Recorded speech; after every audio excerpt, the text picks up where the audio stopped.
If you are capable of causing it, अगर आप खुद के लिए अवसाद या डिप्रेशन पैदा करने में सक्षम हैं, I am saying this. मैं ये इसलिए नहीं कह रहा क्योंकि मुझे आपके रोग की चिंता नहीं है या मुझ में करुणा की कमी है, Or not due to lack of compassion. लेकिन इसलिए क्योंकि आपके साथ जो हो रहा है उसकी प्रकृति यही है। अगर आप अपने लिए डिप्रेशन पैदा कर रहे हैं तो आप अपने भीतर काफी सारी भावनाएं और विचार पैदा कर पा रहे हैं, लेकिन गलत दिशा में। अगर आपके पास किसी चीज के लिए बहुत गहरी भावनाएं और तीव्र विचार न हो तो आप डिप्रेस नहीं हो सकते। बात बस इतनी है कि आप ऐसे विचार और भावनाएं पैदा कर रहे हैं जो आपके खिलाफ काम कर रहे हैं, आपके पक्ष में नहीं। तो आपके पास खुद के लिए डिप्रेशन पैदा करने के लिए जरूरी शक्ति है, Because क्योंकि आपको खुद के लिए मानसिक रोग बनाने के लिए, अगर आप शारीरिक तौर पर बीमार नहीं हैं, जो बहुत ही कम लोग हैं, बाकी बीमारियां खुद की बनाई हुई हैं। अधिकतर रोग खुद ही बनाए गए हैं। कुछ लोग शारीरिक रूप से बीमार हैं, उनके पास कोई चारा नहीं। ये सब जेनेटिक और दूसरे कारणों की वजह से अपने भीतर से ही पैदा हो जाते हैं। almost everybody here, यहां मौजूद लगभग सभी लोगों को अगर हम train them एक खास तरह की विचार प्रक्रिया और भावना के साथ प्रशिक्षित करें और उन पर बाहरी हालातों से भी थोड़ा दबाव डालें तो लगभग हर कोई अपना मानसिक संतुलन खो देगा। balance. They will become. वो क्लिनिकल तौर पर बीमार हो जाएंगे। उन्हें पागलपन तक ले जाया जा सकता है, Because क्योंकि विवेक और पागलपन के बीच की सीमा रेखा बहुत बारीक होती है। लोग अक्सर इसे ढकेलते रहते हैं। आप गुस्सा हो जाते हैं, आप इस रेखा को ढकेल रहे हैं। यह रेखा बहुत ही बारीक है। वास्तव में जब आप गुस्सा होते हैं आपको पता होता है कि आप इस रेखा को ढकेल रहे हैं, इसलिए आप कहते हैं मैं किसी के ऊपर गुस्से से पागल हो रहा था। आप किसी और के ऊपर गुस्से से पागल नहीं हैं, आप बस पागल हो रहे हैं। आप किसी और पर गुस्से से पागल नहीं हो सकते। you just push. आप बस अपने विवेक की सीमाओं को लांघ रहे हैं और पागलपन की ओर बढ़ रहे हैं। आप कुछ समय तक ऐसा कर रहे हैं और फिर वापस आ रहे हैं। एक काम कीजिए, हर दिन ये करके देखिए, 10 मिनट के लिए किसी के ऊपर बुरी कदर गुस्सा करें।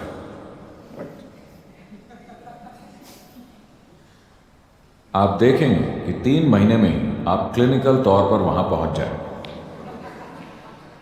Yes. Just try. अगर चाहें तो आजमा कर देख लें, क्योंकि अगर आप लगातार इस रेखा को ढकेलते रहे, आप पागल होते हैं और वापस आ जाते हैं, पागल होते हैं वापस आ जाते हैं। एक दिन आप वापस नहीं आ सकेंगे। जिस दिन आप वापस मुड़कर नहीं आ पाएंगे तब आप क्लिनिकल तौर पर बीमार हो जाएंगे। आपको समझ लेना चाहिए कि अगर आप एक पल के लिए भी गुस्सा हुए तो आप बीमार हैं। हो सकता है कि आपको डॉक्टर से इस रोग का सर्टिफिकेट न मिला हो, उन्होंने आपके ऊपर पागलपन का सर्टिफिकेट नहीं लगाया, लेकिन आप उस दिशा में बढ़ रहे हैं, है ना? You think it's your right. आपको लगता है कि आपका हक है नखरे दिखाना, आपको लगता है कि आपका हक है लोगों पर गुस्सा करना, आपको लगता है कि आपका अधिकार है कि आप डिप्रेस्ड रहें ताकि आप किसी का ध्यान आकर्षित कर सकें। आप ये खेल खेलते रहिए। एक दिन आएगा जब आप वापस नहीं आ पाएंगे। आप रोज इस सीमा को लांघते रहते हैं। एक दिन आप देखेंगे कि आप उसे वापस लांघ नहीं सकते। उस दिन आपको डॉक्टर की जरूरत पड़ेगी।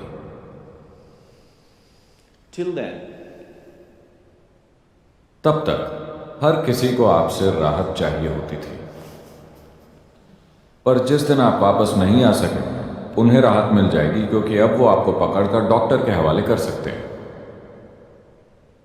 वरना आप हर दिन में कई बार अस्थायी तौर पर पागल होते रहते हैं। वो आपको पागल खाने भी नहीं भेज सकते, उन्हें आपको सहन करना पड़ता है, आपके परिवार वालों, दोस्तों और आपके आसपास के लोगों को। कम से कम अगर आप सच में क्लिनिकल तौर पर रोगी घोषित हो जाएं, तो हम आपको वहां जाकर सौंप सकते हैं। तमिलनाडु में एक मंदिर है, आपको पता है? जहां ऐसे लोगों को जंजीरों से बांध कर रखते हैं। वहां कोई अस्पताल नहीं, मानसिक रोगों के लिए कोई अस्पताल नहीं। There is a temple. वहां एक ऐसा मंदिर है जिसे किसी ने मानसिक रोगियों को स्वास्थ्य की ओर वापस लाने के लिए बनाया था। So, उनका परिवार उन्हें वहां ले जाकर छोड़ देता है। उन्हें जंजीरों से बांधकर मंदिर में रख दिया जाता है। आप उन्हें कुछ पैसा दे दीजिए, वो आपके भोजन का प्रबंध कर देंगे और आप वहां बिल्कुल जानवरों की तरह बंधे रहते हैं। मेरे ख्याल से अगर अस्पताल भी ऐसे ही चलाई जाएं तो कई लोग पागल ही नहीं होंगे। वो अपना संतुलन बनाए रखेंगे। अभी तो सब कुछ बड़ा डीलक्स है। अगर आप अस्पताल को बहुत आरामदायक बना दें तो ये बीमार पड़ने का फायदा बन जाएगा। और आपके जीवन में बीमार पड़ने के बहुत से फायदे हैं। बचपन से ही आपको सबसे अधिक ध्यान तभी मिला जब आप बीमार पड़े। जब आप खुश थे तो वो आपके ऊपर चिल्लाते थे। जब आप खुशी में चीखते चिल्लाते थे तो वो बड़े लोग वापस आप पर चिल्लाते थे। फिर then boo boo boo boo boo boo boo boo. When you are a child, बचपन में बीमार पड़ना अच्छा होता था क्योंकि आपको अपने माता पिता और अपने आसपास के लोगों का पूरा ध्यान मिलता था और आपको उस दिन स्कूल भी नहीं जाना पड़ता था। तो आपने शारीरिक तौर पर बीमार पड़ने की कला सीख ली। लेकिन जब आपकी शादी हो जाती है तो आप मानसिक तौर पर बीमार पड़ने की कला सीख लेते हैं। क्योंकि अगर आप ध्यान खींचना चाहते हैं तो आप एक कोने में जाकर बैठ जाइए, दुखी होने का नाटक कीजिए और लोग आपकी ओर ध्यान देने लगेंगे। so you आप ये खेल खेलते रहते हैं। एक दिन आप सीमा रेखा वापस नहीं लांघ पाते। उस दिन आप क्लिनिकली तौर पर बीमार हो जाते हैं। unfortunately, अफसोस की बात है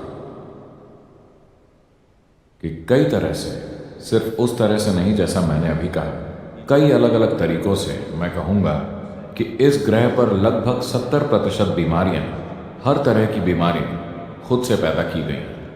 अगर आपको कोई इन्फेक्शन भी हो जाए, अगर आपको अपने शरीर और मन को एक खास तरीके से रखना आता है तो आप पर वो वायरस या बैक्टीरिया उस तरह अपना असर नहीं दिखाएगा जैसा वो किसी और के शरीर पर दिखाता है। अगर आप स्वयं को इस तरह से तैयार कर लें कि भले ही कुछ भी हो जाए, वैसे भी मुझे जाकर ये और ये काम तो करना ही है, उसमें मैं रुकावट नहीं डाल सकता। the last 29 years, पिछले 29 सालों के दौरान मैंने एक भी कार्यक्रम इसलिए रद्द नहीं किया है क्योंकि मुझे बुखार है, मुझे जुकाम है, मुझे ये है, मुझे वो है। इससे कोई फर्क नहीं पड़ता कि क्या हो रहा है। आपको जो करना है वो तो आपको हर हाल में करना ही है। आप उससे मुंह नहीं मोड़ सकते, या तो अपने खुद के समर्पण के कारण या अपने बॉस के कारण। किसी भी कारण से अगर ऐसा होता है तो आप देखेंगे कि आप अक्सर बीमार बिल्कुल भी नहीं पड़ेंगे। क्योंकि अगर आपको बुखार है फिर भी आपको जाना ही होगा। गर्मी के मौसम में भी आप जाते ही हैं ना? नहीं, बहुत से लोग नहीं जाते। अगर बाहर जरा सी गर्मी हो तो वो काम पर नहीं जाते। थोड़ी सी सर्दी ज्यादा हो तो वो काम पर नहीं जाते। जरा सी बारिश आते ही वो काम पर नहीं जाते। हल्की सी बर्फबारी हो जाती है और वो काम पर नहीं जाते। ये सब तो मौसम है। so for every change in मौसम के हर बदलाव के साथ अगर आपके पास कंबल ओढ़कर लेटने का सुख है, अगर आप ऐसा करने लगे तो आपका शरीर बीमार पड़ना सीख लेगा। जितनी ज्यादा बार हो सके उतनी ज्यादा बार। अगर आप तय कर लें कि इससे कोई फर्क नहीं पड़ता कि क्या हो रहा है, मुझे हर हाल में जाकर अपना काम करना ही है, आप देखेंगे कि आपका शरीर वापस ठीक हो जाएगा। जितनी जल्दी हो सके उतनी जल्दी, भले ही उसे सबसे बुरा इन्फेक्शन हुआ। तो आपको बस सेहत के लिए जरूरी परिस्थितियों को स्थापित करना है। सेहत के लिए जरूरी प्रेरणाओं और फायदों को स्थापित करना है, अपने लिए भी और अगर आपके बच्चे हैं तो उनके लिए भी। बीमार पड़ने के लिए प्रेरणा मत दीजिए। अगर आपका बच्चा बीमार है तो उसे दूर से देखें, उसे कभी बाहों में न भरें। उसे पता चल जाएगा कि यह उसके जीवन का सबसे बुरा समय है और उसे यह भी पता चल जाएगा कि उसे जल्दी ठीक होना है। और उस पर सबसे ज्यादा ध्यान दें जब वो खुश हो। आप देखेंगे कि वो अपने भीतर से स्वाभाविक तौर पर सीखेगा। उसके शरीर की केमिस्ट्री ये सीख जाएगी कि खुश रहने में फायदा है, बीमार रहने में कोई फायदा नहीं। अगर आप ये बात समझा सकें अपने ही शरीर को अपने शरीर के रसायनों को और अपने आसपास के हर व्यक्ति को, तो आप देखेंगे कि लोग उतनी जल्दी बीमार नहीं पड़ेंगे जितनी जल्दी अभी पड़ते हैं। तो अपने लिए ये तय कर लें, आप पाएंगे कि आप सेहतमंद रहने लगे। अगर आप अपने दिमाग को इस तरफ मोड़ सकते हैं तो आप उसे इस तरफ भी मोड़ सकते हैं। नहीं नहीं, मैं ऐसा इसलिए हूं क्योंकि जब मैं 7 साल का था मेरे पिता ने मेरे साथ बुरा बर्ताव किया था। अगर आपको ये सारी बकवास पता है तो आप अपने आप को बदल भी सकते हैं, है ना? It's time. समय आ गया, आपको ये समझना ही होगा। मानसिक, शारीरिक, रासायनिक और ऊर्जा के आधार पर आपको ये साफ तौर पर समझना होगा कि आपको कोई फायदा नहीं होता बीमार, दुखी और मायूस होने से। इसका कोई फायदा नहीं होता। खुश और आनंदित रहने में ही फायदा है। अगर आप ये बात साफ कर दें भीतर के इन सभी लोगों को, तो वे सभी ठीक से बर्ताव करेंगे।